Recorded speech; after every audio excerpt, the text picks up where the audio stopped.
ఆంధ్రప్రదేశ్ నుంచి అయితే నోటిఫికేషన్ అయితే విడుదలైంది ఒకటి. మెడికల్ డిపార్ట్మెంట్ నుంచి అయితే వచ్చిందనమాట నోటిఫికేషను. ఒకసారి ఎప్పుడు వచ్చిందో ఒకసారి చూద్దాం.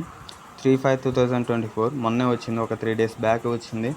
కాబట్టి ఎవరైనా అప్లై చేయాలనుకుంటే అప్లై చేసుకోండి. ఒకసారి మొత్తం వేకెన్సీస్ చూసుకున్నట్టయితే 241 అయితే ఉన్నాయి. ఒకసారి ఏమేమి ఖాళీగా ఉన్నాయో ఒకసారి చూసుకోండి, ఇక్కడ కింద ఉన్నాయి. అండ్ అసలుకి ఎలిజిబిలిటీ ఏందనేది చూద్దాం. పోస్ట్ గ్రాడ్యుయేషన్ మెడికల్ డిగ్రీ ఎండి, ఎంఎస్, డిఎన్బి ఎవరైతే పూర్తి చేశారో వాళ్ళైతే కనుక అప్లై చేసుకోవచ్చు అనమాట.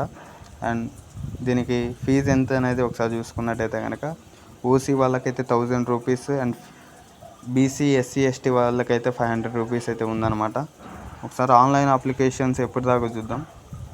12/5/2024 దాకే, అంటే 12వ తారీఖు దాకే ఉన్నది అప్లికేషన్, ఆన్లైన్ అప్లికేషన్. ఇప్పటిదాకా ఎవరైనా అప్లై చేసుకోకపోతే వెంటనే అప్లై చేసుకోండి. మొత్తం వేకెన్సీస్ వచ్చేసి 241 అయితే ఉన్నాయి అన్నమాట. మన ఛానల్ కింద అయితే లింక్ ప్రొవైడ్ చేస్తాను. మన ఛానల్ని వెంటనే సబ్స్క్రైబ్ చేసుకోండి.